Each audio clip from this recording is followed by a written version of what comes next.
it's not always about choosing between good and evil. Sometimes we watch those movies where it is clear cut within the first few minutes of watching it who is the enemy and who is the villain and who is the hero. We learn real quick and then we cheer for the hero, and sometimes what we need to do instead is learn to pick between good, better, and best. Let's dive into that. So,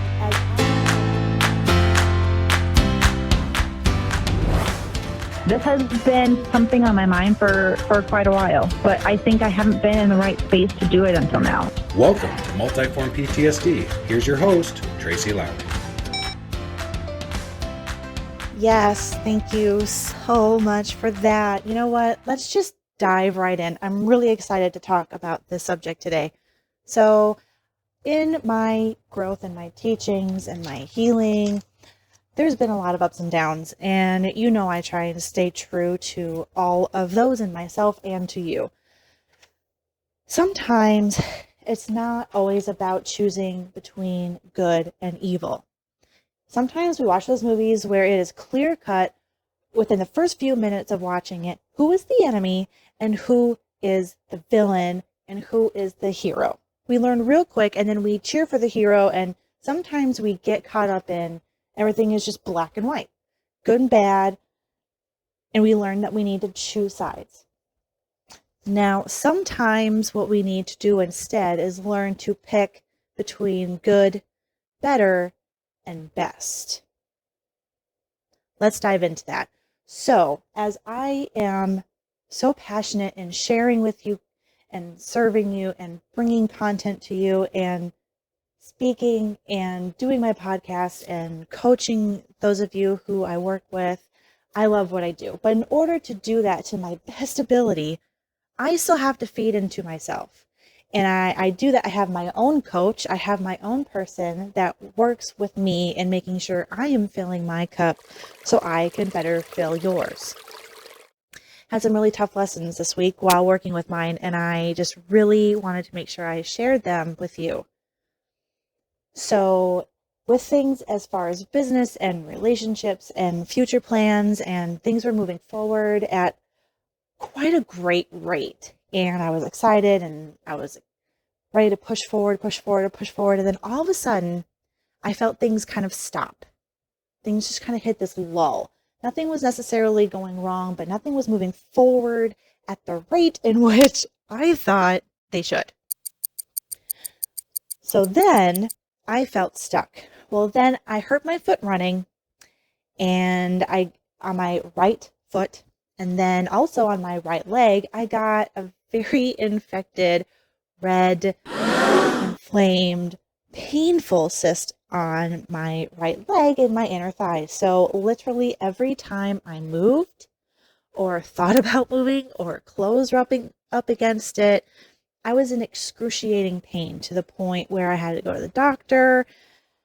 A few times they've lanced it, and I'm not going to go into that because I know not all of you are medical professionals that like to hear those gory details. If you do, go ahead and message me. I'll share them for you. But needless to say, in a lot of pain, and I ended up feeling just stuck. I felt like I couldn't move. Are you hearing the parallel here?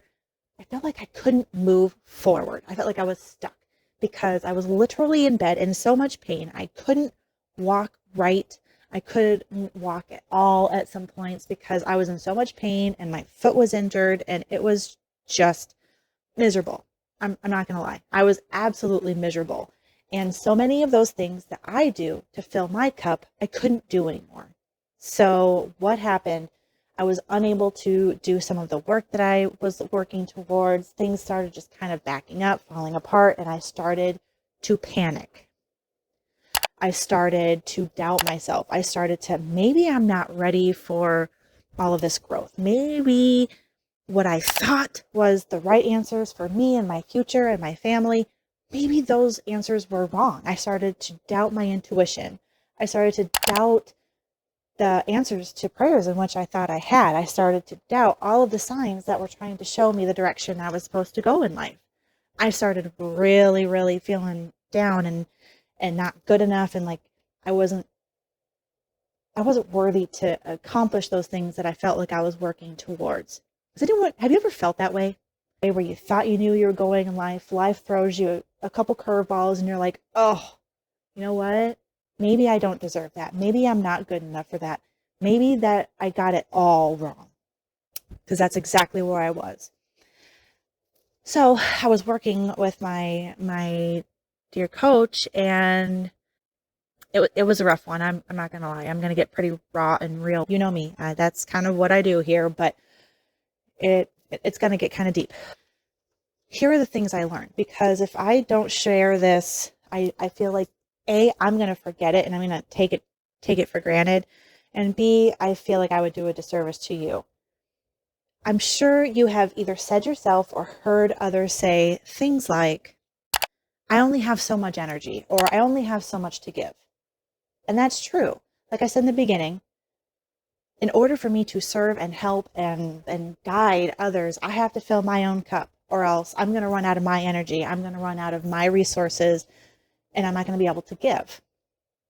So think of it, for lack of a better term, I want you to picture a jar on your shelf. I love analogies. I like a visual, and I like to teach with as much visual as I can. So imagine this jar. Okay, you only have so much energy. Imagine there's this jar, and it signifies your energy or what you have to give. Now, you've also heard me say things like you have to get rid of the bad. You have to clear yourself of all the bad in your life and fill it with the good. Now, that is a very general term for a lot of different things that I try and tell you, but that's generally the idea. I became fairly good about that. I became fairly good at getting rid of the toxic, getting rid of the abusive, and limiting the toxic or abuse in my life and filling it with the good. I became very aware of who I'm spending my time with, who I'm speaking to, what I'm watching, the podcasts I listen to, the music I listen to, everything around me. I became very aware. And like I talked about in the beginning, I kind of saw it as a black and white, good or bad. Well, this week was a huge lesson, and it's not so much now about choosing good from bad, but it's about choosing on that scale between good, better, and best.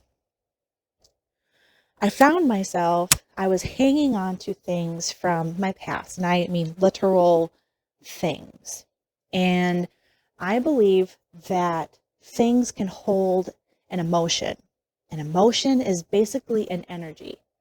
What do I mean by that? Have you ever walked into a room where you could tell the energy was high, people were happy, people were having fun, or you walk in and you just walked into a really heavy situation? You didn't hear a thing. You don't even necessarily have to see anything in particular, but you can feel the energy in that room. I believe things have that. And what I mean by things from my past. And I realized that by keeping things from my past was actually going to keep me in the past instead of moving to the future I wanted, and the future that I deserve, and the future that I desire. So this is what I had to do. I had to start, and I'm still in the process of this, but I had to go through my phone and my computer and my clothes and my closets and my drawers and my stuff and my pictures and my playlists and my contacts and my social media. I am going through it all and asking some very important questions.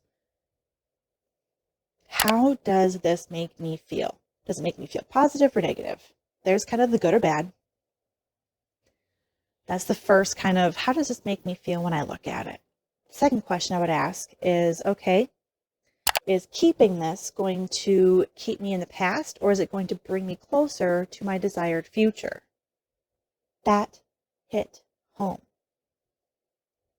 The third question I would ask is, okay, is it more important for me to keep this item, whether it be the playlist or clothes or picture, whatever it was it more important for me to keep that and have it keep making room in that jar, room in my soul, or was it more important to get rid of it so I could truly reach for the things that I wanted and what I wanted in my future?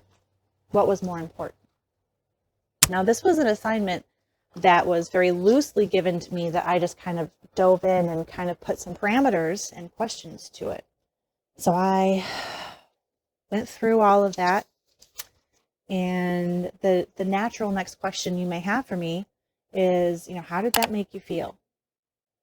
How did that make me feel? So when I thought of doing this, and while I was having a conversation with my coach about doing this, I'm not going to lie to you, I was incredibly sad, and I cried and I sobbed so hard, harder than I had in so long. And I even started to get a little angry, and I started to feel lost and confused and torn, and it didn't feel great. It felt horrible. I'm not gonna lie, it felt horrible. It was not an easy thing for me to do. So when I'm talking about this and I'm making it sound like it was just a simple decision, it's not. It wasn't. I'm not gonna sugarcoat it. But what I can tell you is after I did a whole lot of cleaning out, I started to feel relief and freedom and space. I literally felt like I could breathe easier. I literally slept better than I had in a very long time. And ironically, this is going to sound really hokey, but I'm not going to tell you anything that's not true. My cyst started healing at a much higher rate and in less pain, and it's draining less, and it's starting to heal. And I was like, what is going on? There's some sadness that still can go with it, but let me tell you, just by letting go and asking those simple questions that I went over before, just asking those questions while trying to decide whether those items or things or pictures or blankets or clothes or contacts or numbers or what have you, was that going to serve me in the future, or was it keeping me in the past? That was something I really had to come to grips with. And it wasn't easy. Here is why I think it is so important for me to share this with you now. What did doing that do? Okay, so yeah, I slept better. Okay, my cyst is healing, but what does that mean for you?